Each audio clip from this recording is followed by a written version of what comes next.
오늘 우리에게 주시는 하나님의 말씀은 마가복음 4장 1절에서 9절까지의 말씀입니다. 이 말씀을 봉독할 때에 살아계신 하나님의 음성을 다 함께 들으실 수 있기를 바랍니다. 하나님의 말씀입니다.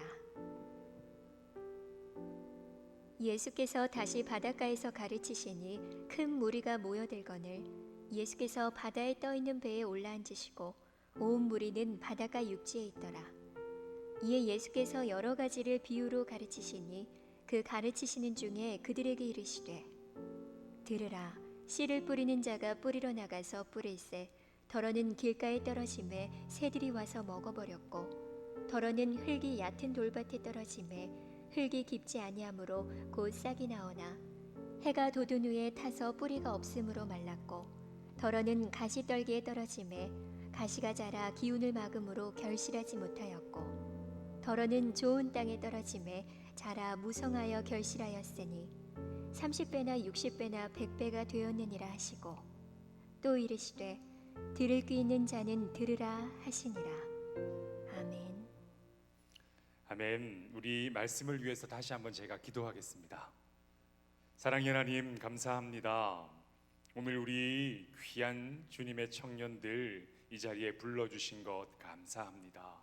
하나님, 각자의 형편과 상황에 맞는 말씀으로 이들의 마음 가운데 말씀하여 주시옵소서. 성령님께서 찾아가셔서 이들의 굳어진 마음 가운데 주님의 귀한 단비를 내려주시고 이들의 닫혀진 마음이 온전히 열려지는 주님의 축복이 임하게 하여 주시옵소서.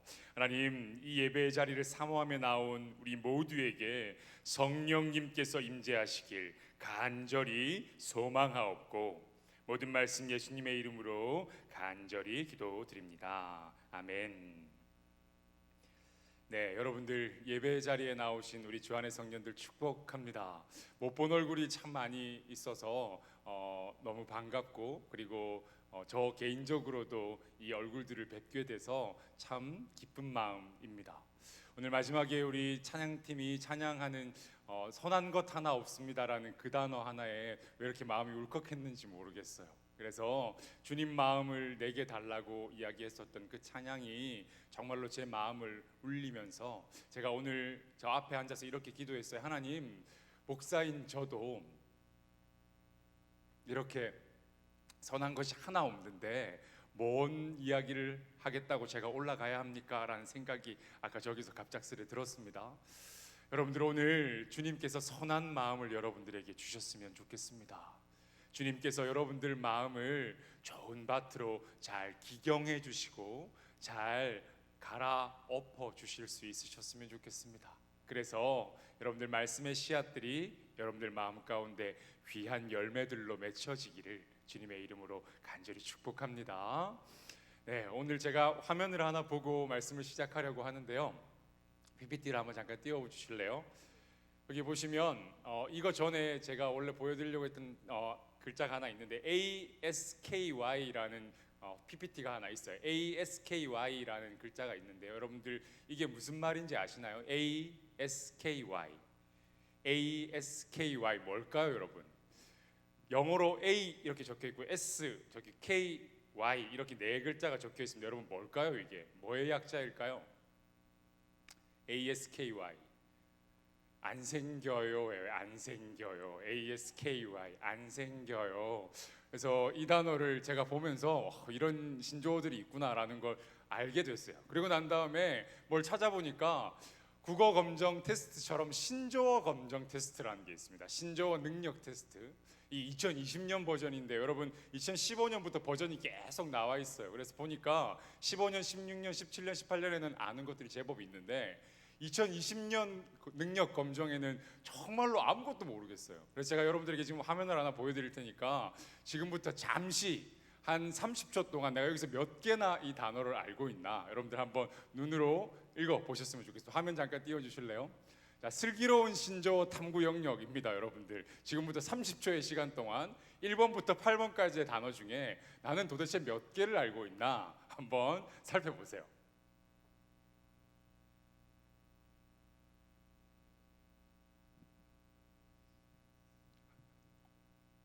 네, 고개를 이렇게 하시는 분도 계시고, 네, 그래요. 여러분들의 그 마음 이해합니다. 제가 그랬거든요, 여러분. 아무것도 모르겠어요. 저는 하나를 딱 알고 있었습니다. 6번을 원래부터 알고 있었는데 6번을 제외한 나머지 7개는 도무지 알 방법이 없었습니다. 그 중에 갑통알, 여러분 뭘까요? 갑통알. 이거 보고 저는 완전 빵 터졌어요. 나중에 답을 이 다음 화면에 보여드릴 텐데, 삼귀다 뭘까요? 삼귀다, 이것도 보고 제가 빵 터졌습니다. 이것도 좀 이따가 여러분들에게 화면으로 답을 보여드릴 겁니다. 나심비는 뭘까요? 고스팅 나심비. 아무리 생각해봐도 도무지 이해할 수가 없어요. 자, 여러분들에게 지금부터 이 8문제의 답을 보여드리려고 하는데, 이제 한번 답을 보여주시겠습니까? 네, 자, 이렇게 보세요. 스라벨, 갑통알, 눈이 잘 안 보이시는 분들을 위해 제가 보여드리면, 갑통알은요, 갑자기 통장을 보니 뭘 해야 되겠어요? 알바를 해야겠다라는 생각이 들었대요. 그게 갑통알이랍니다. 갑자기 통장을 보니 알바를 해야겠구나라는 말이 갑통알이래요. 저 그거 보고 완전 빵 터졌어요. 삼귀다 뭘까요? 삼귀다. 사귀기 바로 일보 직전인 거예요. 사귀다 일보 직전. 그래서 삼귀고 있는 중인 거예요. 지금 이제 사귀기까지, 사가 될 때까지 아직까지 하나가 남은 거예요. 그래서 썸 타는 그 과정 중, 그래서 사귀기 전에 아직 하나가 남은 삼귀는 중이라는 거예요. 그래서 이거 보고 저도 한참 웃었던 기억이 납니다. 뭐 슬리퍼를 신고 다닐 수 있는 슬세권도 있고요. 고스팅이라는 게 잠수 탄다는 말이래요. 그래서 여러 가지 이야기들을 쭉 보면서 한참 동안 웃었던 기억이 났습니다. 신조어 뜻풀이를 왜 하면서 말씀을 시작하냐, 이걸 여러분들에게 제가 알려드릴 텐데, 마지막으로 나심비 다시 한번 보여주실래요? 나심비는 여러분 뭐냐면, 가성비보다 뭐가 중요하다는 거예요? 마음이 중요하다는 거예요. 나 플러스 마음이라고 이야기하는 심리 할 때 그 마음 심자에 마음, 그리고 비용 할 때 비자를 합쳐서 나, 마음, 비용, 이게 나심비라는 거예요. 옛날 우리들이 왜 가성비라는 말 많이 썼죠. 가격 대비 성능이 참 좋다는 이야기를 하면서 저렴한데 좋은 물건이라고 이야기 많이 했습니다. 그러면서 싼데 좋은 물건을 샀다고 자랑할 때, 야, 이거 가성비 되게 좋은 물건이야 라는 말을 하곤 했었습니다. 그런데 요즘에는요, 가성비보다 더 중요한 무슨 비가 있다고요? 나심비가 있다라는 거예요. 내 마음에 들어야 된다는 거예요. 내 마음에 합한 물건이거나 내 마음에 합한 어떤 것이어야 된다는 겁니다. 그래서 가격 중요하지 않아요. 또 다른 효율 중요하지 않아요. 뭐가 중요하다고요? 내 마음이 중요하다고 이야기하고 있는 겁니다. 그래서 마음에 드는 거 사고요, 마음에 드는 일을 하는 게 중요한 거예요. 돈이 얼마가 들든지 플렉스를 좀 해야 요즘에 좀 잘 나가는 인싸 중에 인싸가 될 수 있는 겁니다. 그래서 그걸 요즘에 이 플렉스라는 말로 가끔 저희들이 표현하는 걸 많은 사람들을 통해서 볼 때가 있어요. 오늘 우리 찬양팀에서부터 계속 우리가 무슨 이야기를 하고 있느냐, 마음이라는 이야기를 하고 있습니다. 마음. 찬양부터 이어지는 우리 마음에 대한 이야기를 하고 있는데, 마음이 참 중요합니다, 여러분. 어떤 마음이냐, 이것이 아주 우리에게 중요합니다. 누군가의 마음을 얻기 위해서 정말 애쓰고 노력하고 온갖 걸 갖다 바치는 사람들도 우리 주변에 많이 있어요. 누군가의 뭘 얻기 위해서요? 마음을 얻기 위해서 정말 애를 씁니다. 자매님들 고개 한번 들어보세요. 자매님들 학 1000마리 다 접어보셨죠, 그죠?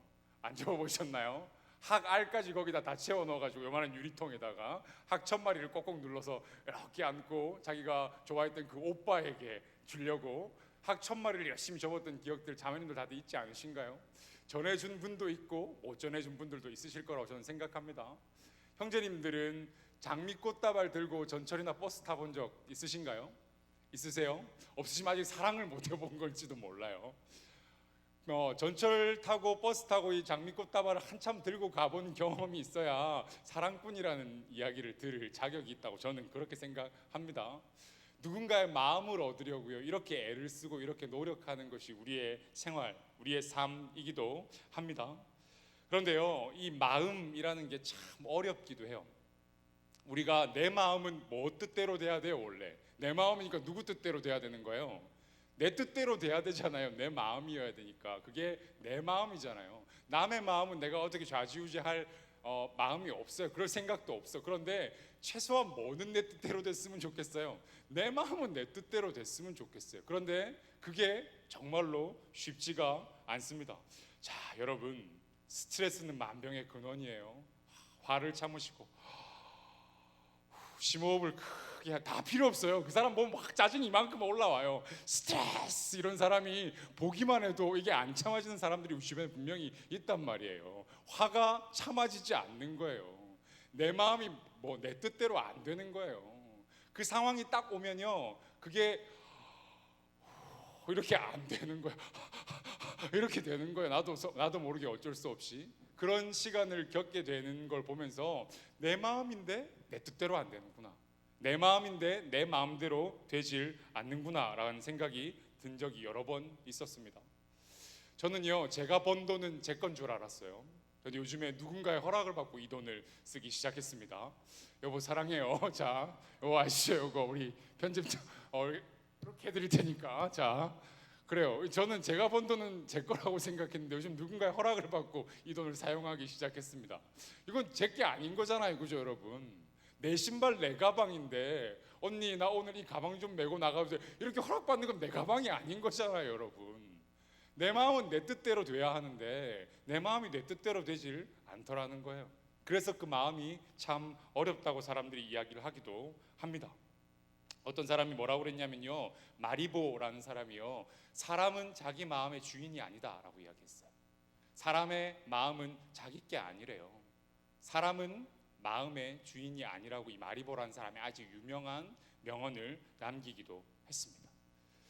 여러분, 그런데요, 또 반대로 생각해 보기도 합니다.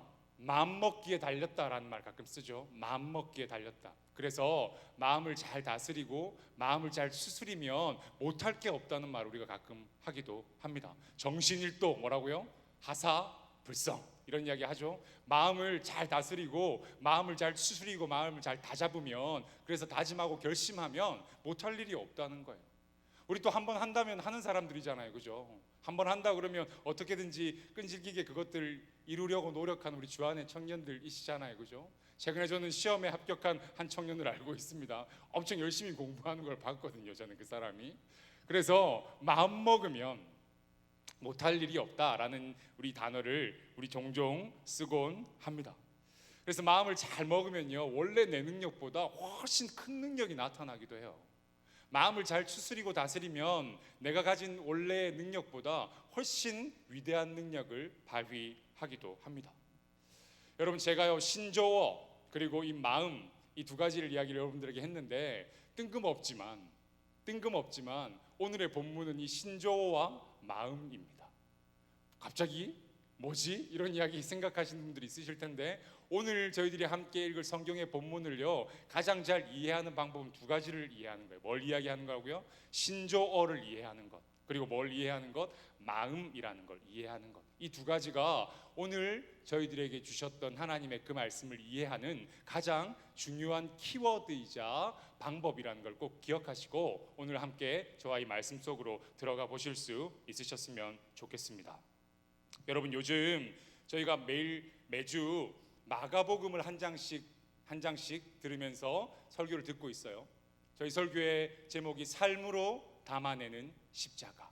그래서 첫 시간은 왕의 십자가 1번, 두 번째 시간은 치유의 십자가 2번, 세 번째 십자가는 무슨 십자가였죠?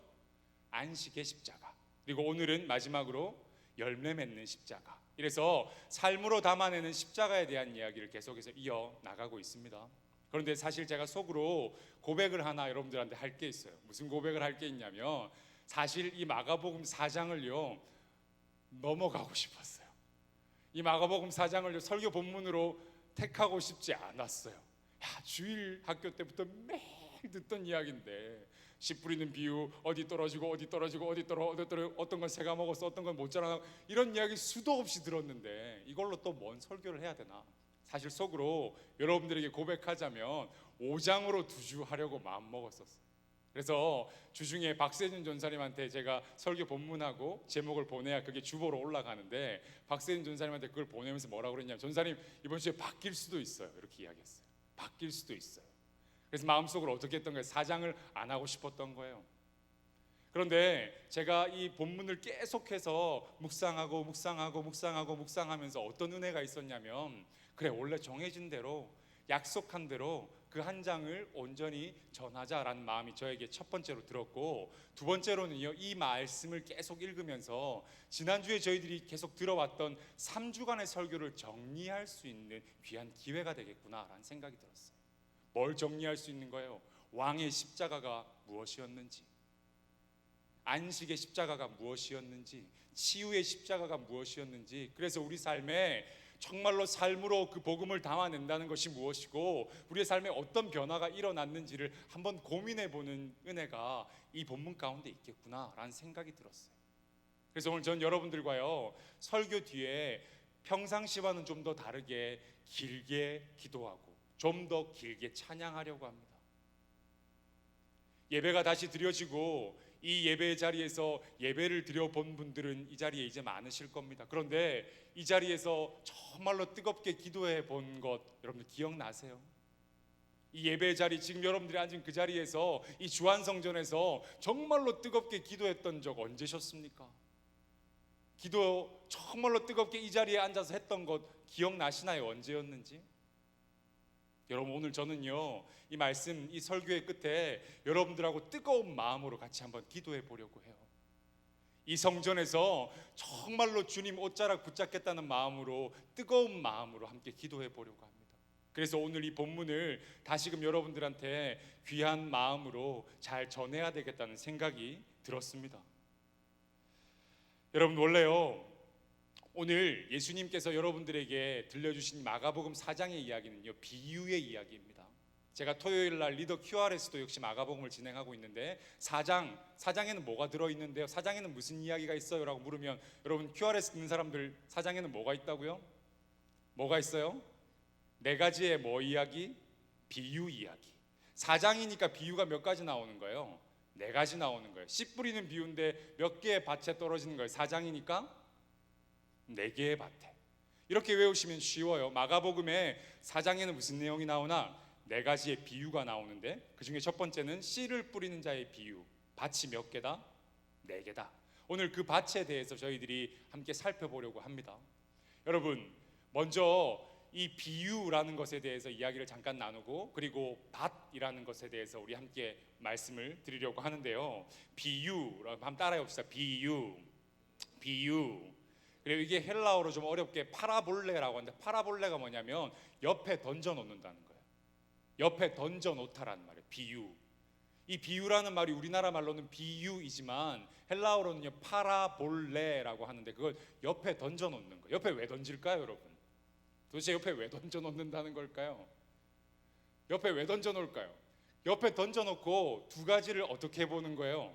비교해 보는 거예요. 아, 이거는 같으네, 이건 틀리네, 이건 똑같네, 이건 다르네. 이렇게 옆에다 그걸 던져 놓고 2가지를 비교해 보는 걸 헬라어 파라볼레라고 합니다. 그게 비유라는 거예요.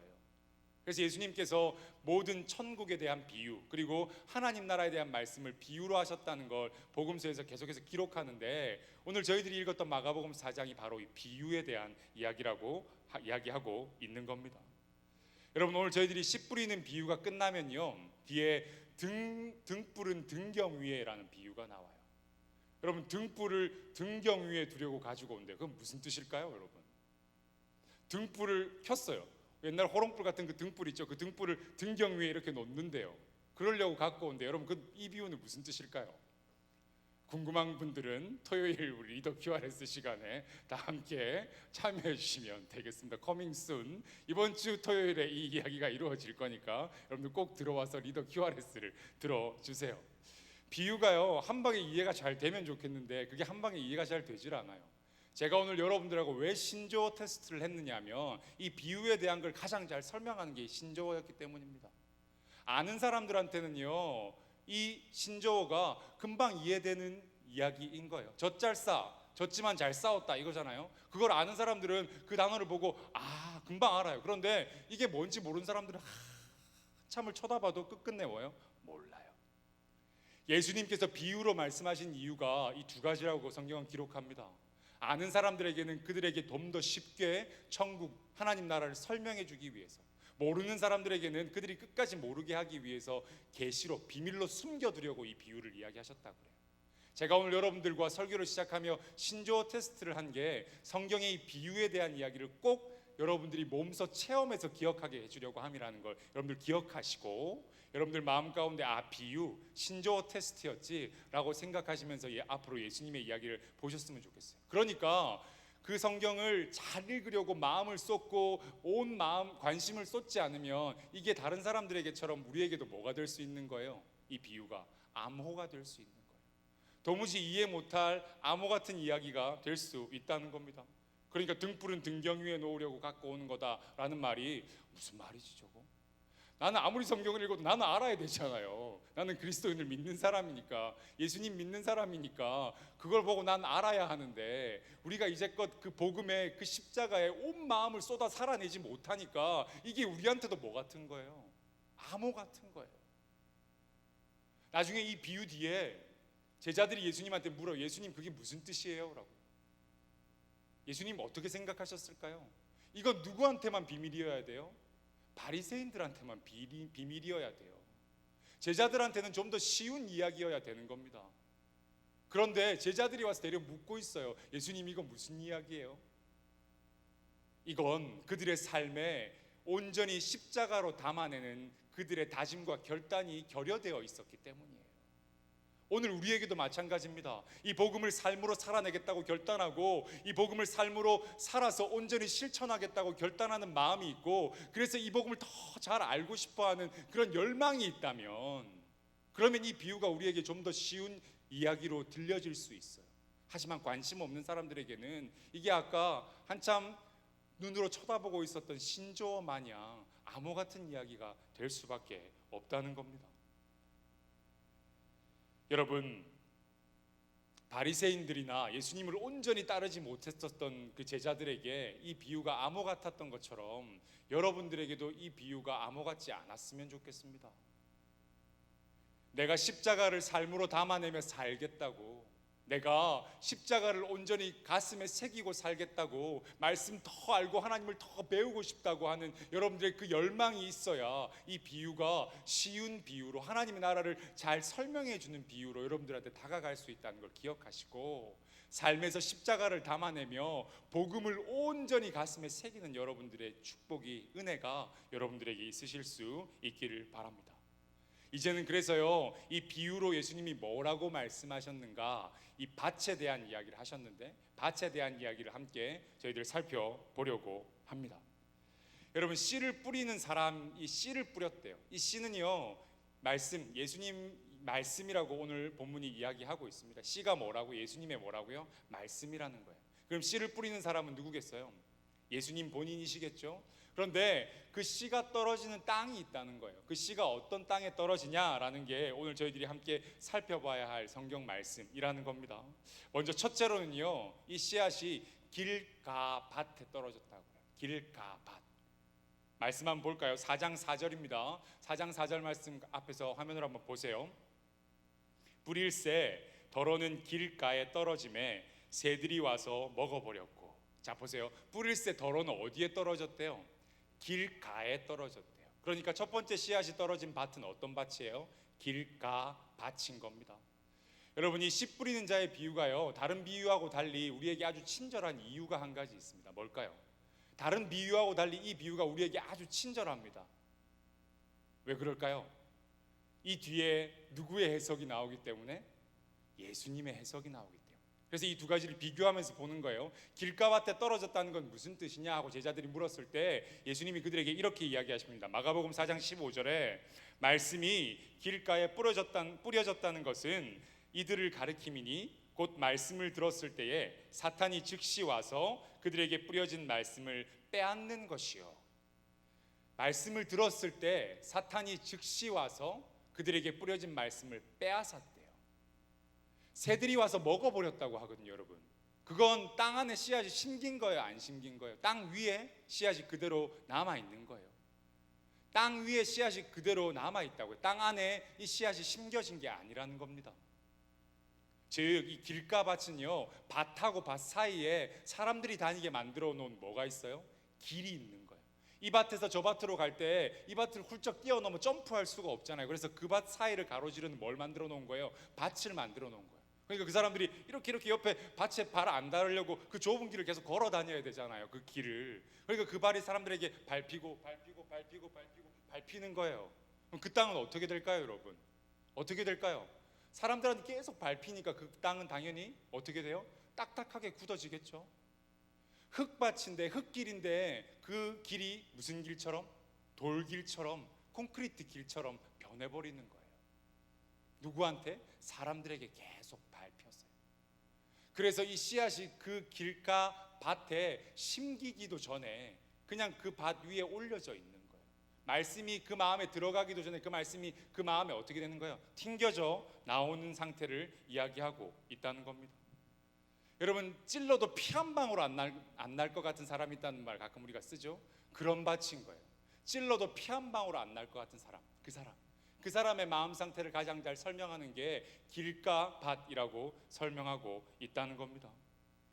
여러분, 그런데요, 여기서 이 길가 밭, 굳어진 마음, 이러니까 여러분 뭐가 생각나세요? 뭐가 하나 생각나야 돼요.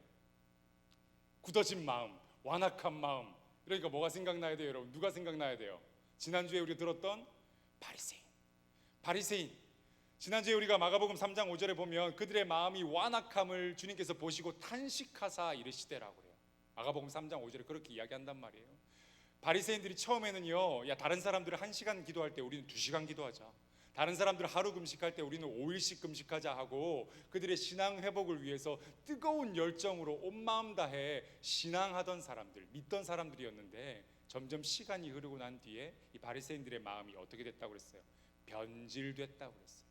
굳어지고 완악해졌다고 그랬어요.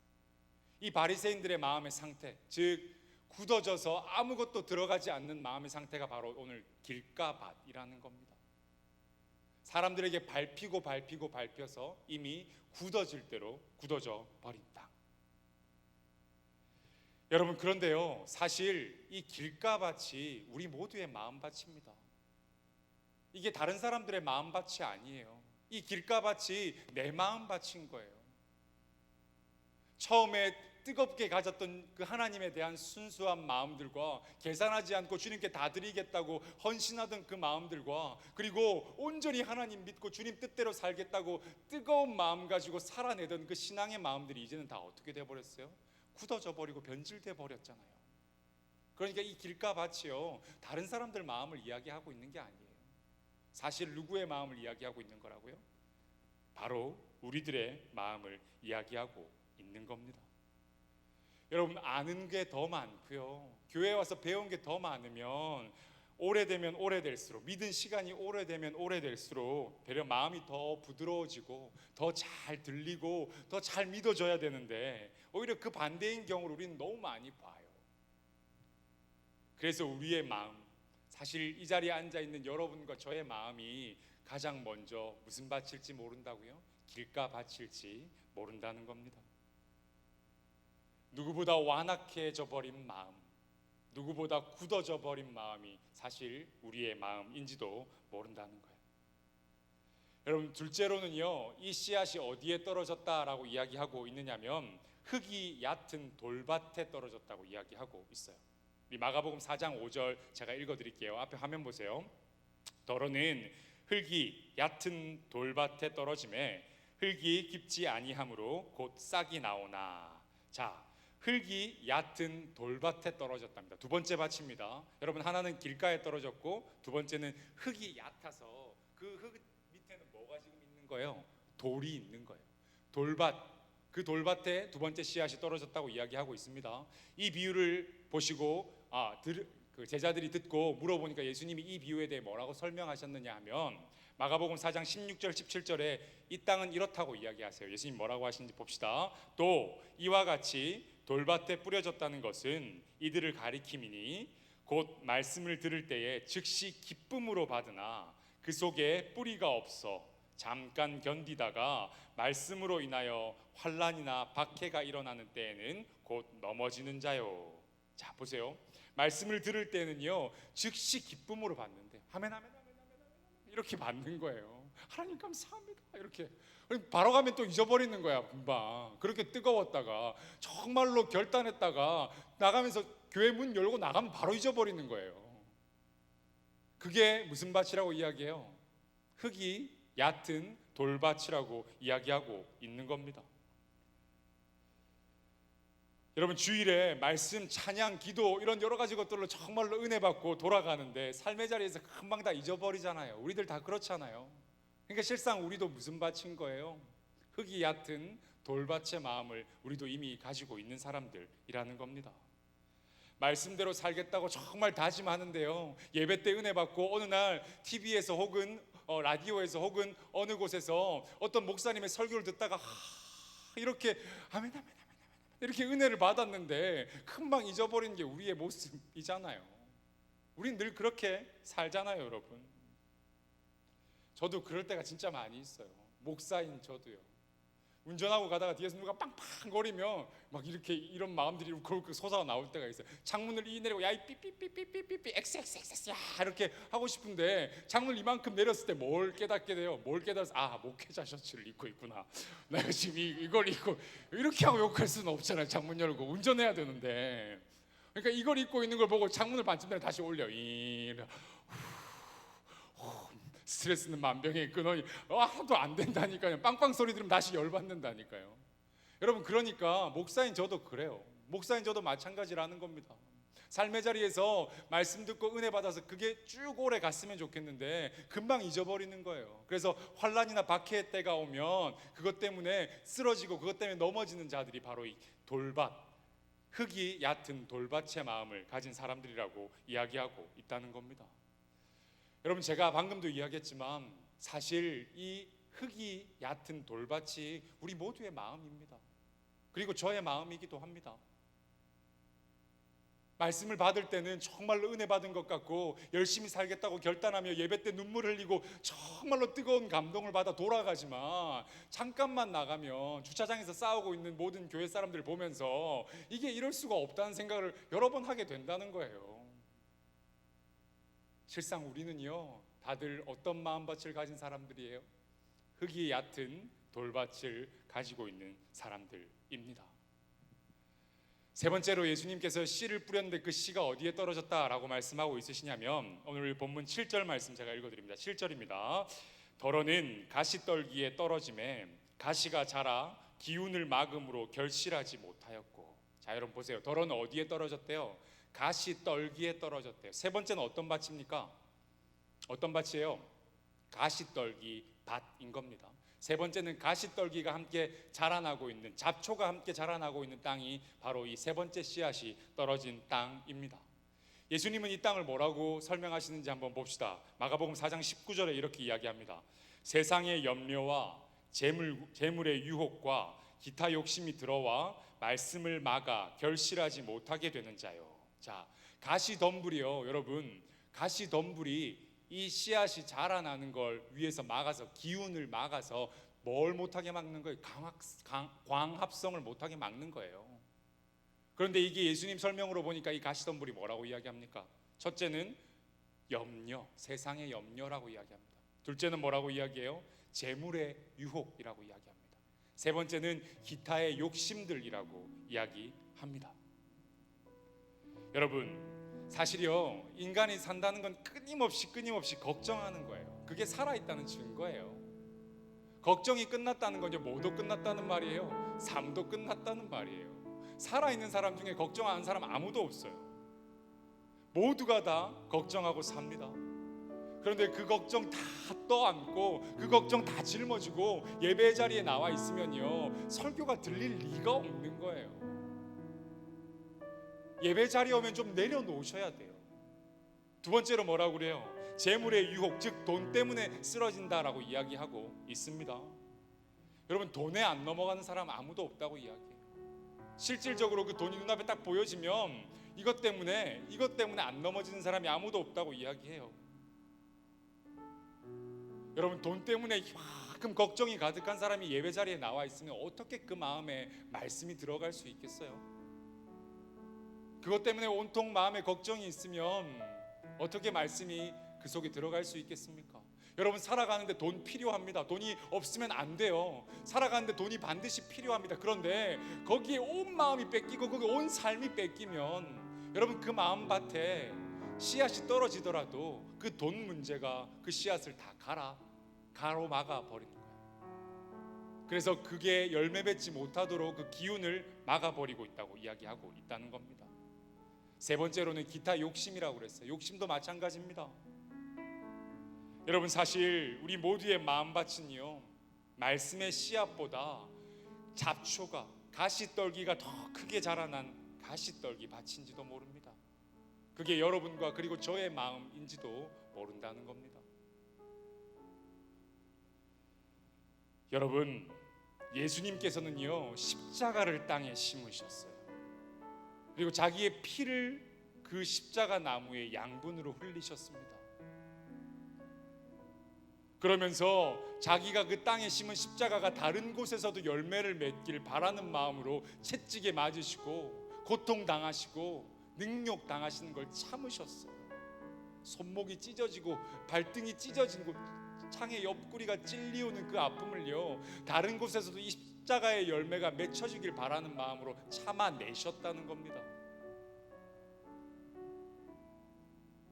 여러분, 씨 뿌리는 사람 중에 어떤 사람이 그 씨가 다 새한테 먹혀버렸으면 좋겠어 하고 뿌리겠어요?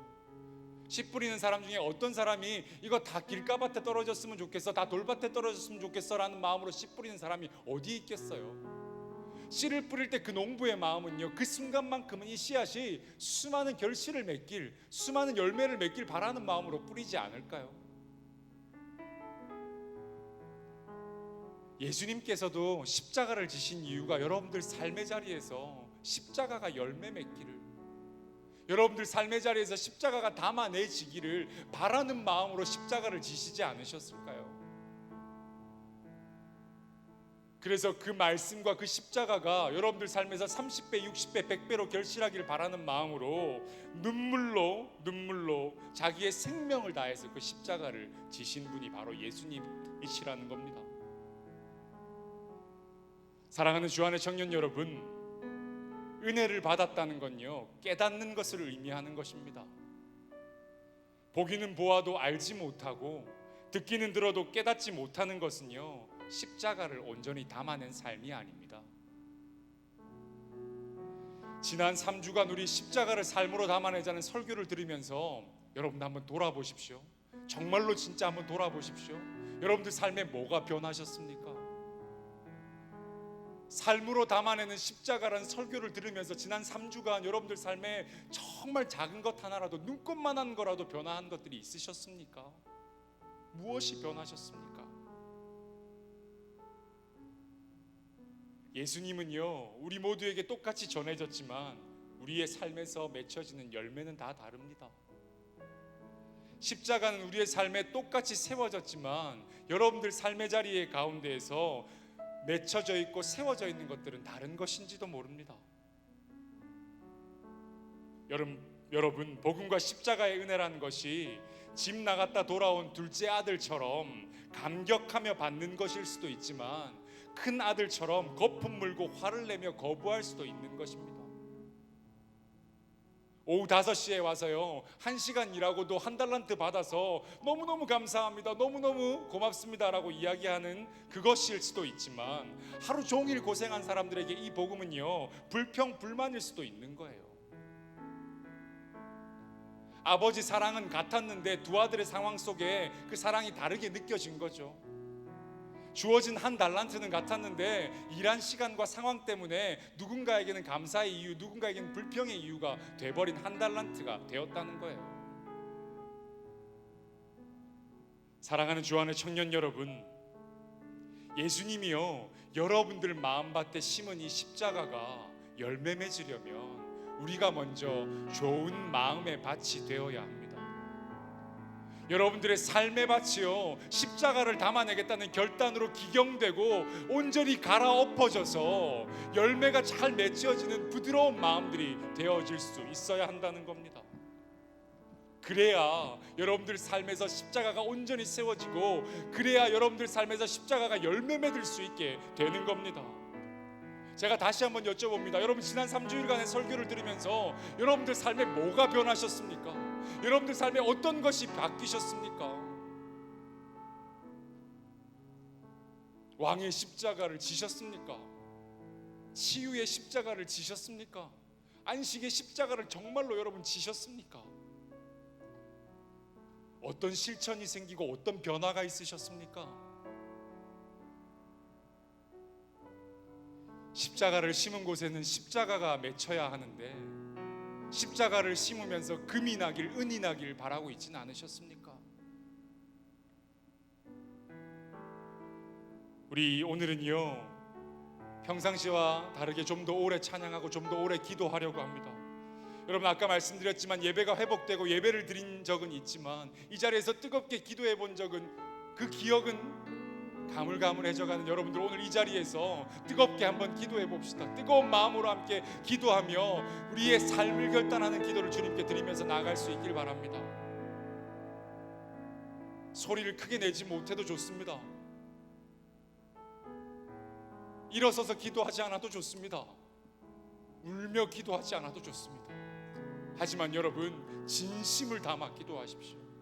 진정한 마음을 담아 기도하십시오.